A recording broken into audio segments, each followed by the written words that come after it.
رب اشرح لي صدري ويسر لي أمري واحلل عقدة من لساني يفقهوا قولي.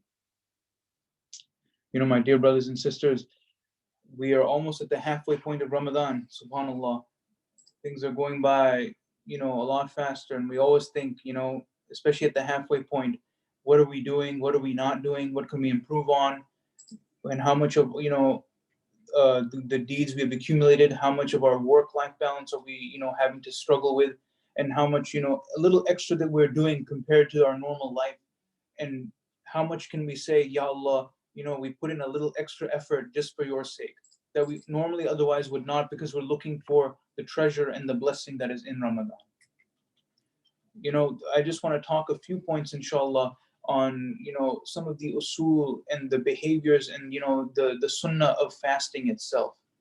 Subhanallah, we've already been fasting for a few weeks. Many of us, we are also fasting sometimes throughout the year. But just to go a little more in depth into fasting, that Rasulullah sallallahu alaihi wasallam, he described fasting as a shield for the believer, as a shield for the believer. And this is such a, as in with a lot of the wisdom of the Anbiya, a lot of wisdom of Rasulullah sallallahu alaihi wasallam, they're very simple analogies, very simple wisdoms, but they have, subhanallah, so much depth inside of them. And even with that small analogy, there's so much to unpack. And why is it that fasting is like a shield? And what is fasting? Fasting has it's not just one thing. We don't eat or don't drink, but it has many different levels of like a good, proper, accepted fast by Allah subhanahu wa ta'ala. And we can break it down in a few elements. One is the fasting of the physical things. The fasting of the physical things. We are fasting from food. We are fasting from, drink and water and juice and other things. We're fasting from other certain relations, intimate relations. And, these are the components of the physical fast, which can be demanding enough by itself. But we have to, even a step deeper, are the fasting of the non-physical elements. When we fast from things that we are not supposed to watch, we fast from things that we are not supposed to hear, and we fast, refraining from saying bad or ugly things. Subhanallah, this is like another level, another like tier of fasting. When we fast with our eyes, we protect our eyes. We fast with our tongue, we watch what we say. And we fast with our mind, even our frame of reference, our thoughts. What are we thinking about? What is our focus towards? So with that in mind, how is fasting like a shield? A shield protects us. Brother, sister, when we see something bad and we are actively avoiding it, we think, oh, I should not look at this thing because Allah subhanahu wa ta'ala does not like it, and that if I look at that thing, it'll lower the quality of my fast. That is one level of fasting. When we are at work or we are with some group of people and the co-workers or the other people, they're backbiting or they're saying ugly things, they're saying rumors about other people, they're saying things that we know we should not be a part of. And if we purposely avoid saying such bad things, if we think to ourselves, Ya Allah, I'm fasting and I don't want to engage in this talk, then our fast is a shield for us in that moment. It is protecting us from doing harmful or ugly things, and it is shielding us from evil, and is bringing us closer to Allah subhanahu wa ta'ala. My dear brother or sister, when you are fasting and you change your behavior, you think, I shouldn't do something or think something or hear something because I'm fasting, then la ilaha illallah, you are really truly gaining the benefit from the month of Ramadan. You're actively changing your behavior to become a better person. And you think, oh Allah, I need to protect this fast. I need to make sure it's a high quality fast so I can give this to you as a gift. And if that is even one instance where you have that moment, Allah subhanahu wa ta'ala, may He accept your Ramadan and accept all the believers' Ramadan. Ameen. Another analogy, imagine the weather is very hot, so you turn on the AC in your house. Now, if the AC is running in your house, does it make sense to to open the window and let all the hot air in? No, it doesn't make sense to do that. So if we are fasting, or we're turning the AC on, why would we backbite? Why would we look at ugly things? Why would we listen to ugly talk? We're just making our house warmer for no reason, or we're reducing the quality of our fast for no reason. So let us beautify the quality of our fast, inshallah. Don't let's refrain from doing things that counteract the good deed and the quality of the fast. So that's, subhanallah, one strong level of fasting, when we are not just controlling the food and the drink, but we are controlling the nafs. We are controlling our time. We're controlling ourselves.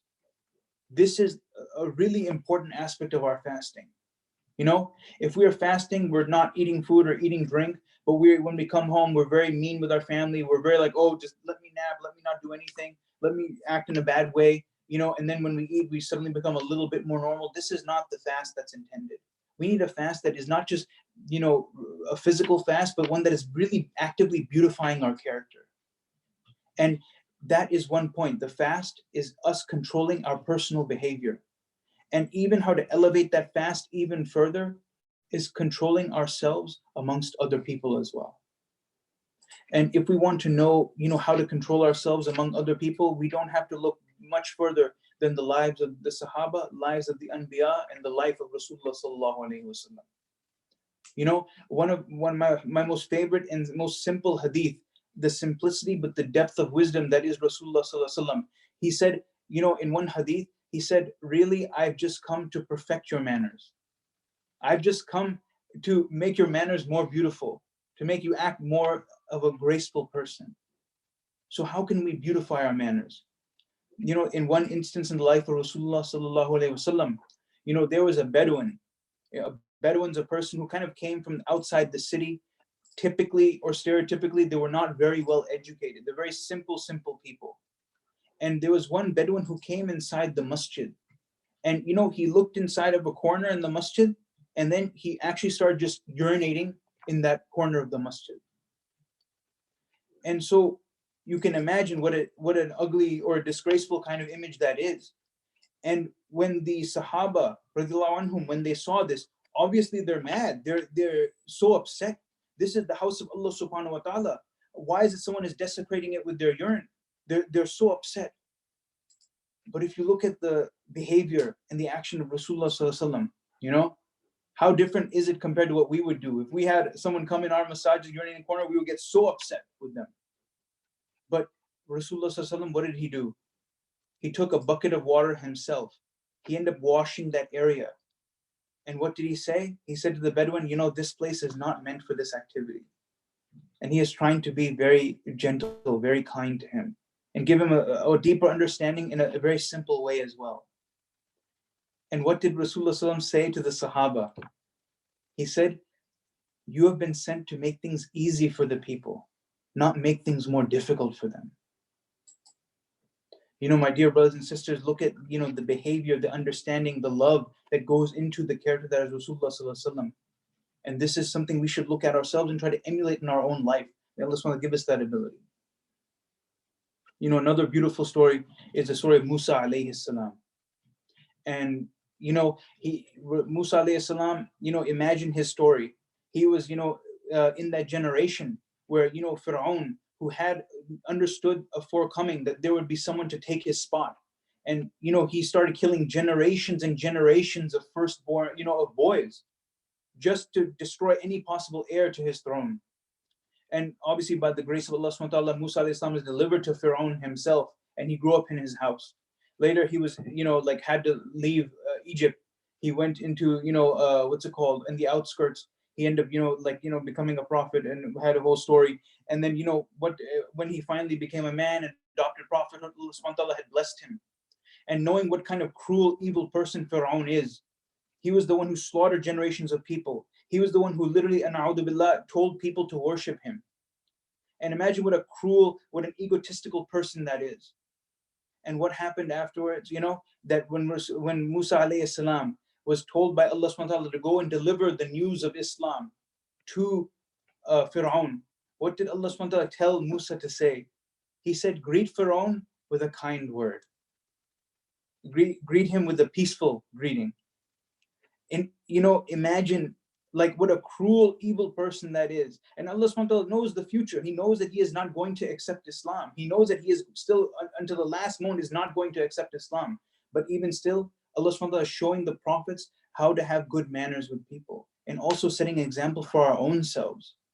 And if Musa alayhi salam is told by Allah subhanahu wa ta'ala to have mercy and be initially very kind to such a person like that, imagine the amount of love and the amount of affection Allah subhanahu wa ta'ala has towards the believers themselves. If he can have this much mercy on a cruel creation of his, imagine how much mercy Allah subhanahu wa ta'ala has to the other people who are at least trying their best to follow in his path. My dear brothers and sisters, I'm running out of time. I'll say one more, beautiful token from the life of Rasulullah sallallahu alaihi wasallam, that when Makkah was to be, claimed back by the Muslims, the Muslims, when it was Fath Makkah, and the Sahaba and many of the Muslims, they came originally from Makkah, and when they lived in Makkah, it was their home for generations. It was their family homes, and it was a lot of their family used to live there, and when they became Muslim. At a time, they became very grossly and egregiously persecuted, unjustly thrown from their homes, and they were forced to immigrate to another foreign city. And many of them, they had that love for Makkah still in their heart. And finally, many years later, they're finally coming back to Makkah. They're finally going to be able to live there again and reclaim their homes and be in a city they love. And they're overjoyed with the success of Islam. But as you can imagine, a natural human emotion, that many of them still had that anger in their hearts, that they were thrown away from their hometown in the first place. And one follower who held the flag, he said, this is the day of revenge. And you look at the Prophet sallallahu alaihi wasallam, he is the general of the army, and he is not in front. He is not waving the flag. He's not sitting with laurels and a lot of high praise and glory. He is sitting in the back of the army. He is not boastful. He is very humble. His humbleness was such that his head was so low, you could see the beard almost touching the neck of his animal. And he took that flag and he said, today is not the day of revenge. Today is the day of mercy. And he took shahada from every person who was willing in Makkah, despite many despicable acts that many of them had done against Islam. My dear brothers and sisters, Muslims in this country are 1 to 2% of the population. It is very likely the non-Muslims that you know from work or your social circles or whatever the case, you may be the only Muslim that they know. And you may be the only point of reference for Islam that they know. When they think of Islam, oh, there's that one, Mohammed from work. Oh, there's that one lady who wears a scarf. That person, they're very, very nice to me. They have such good manners.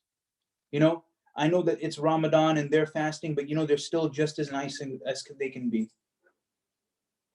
My dear brothers and sisters, we have to work on, may Allah give us the ability to elevate our fast, elevate the beauty of our fast, the control of our fast, the control of our nafs. And may Allah subhanahu wa ta'ala beautify our manners and give us the ability to spread His deen. And may Allah subhanahu wa ta'ala accept all of our Ramadan this far. And for whatever we have not been able to do, may Allah give us even more ability and make the most of the Ramadan that is left. May Allah subhanahu wa ta'ala accept from one and all.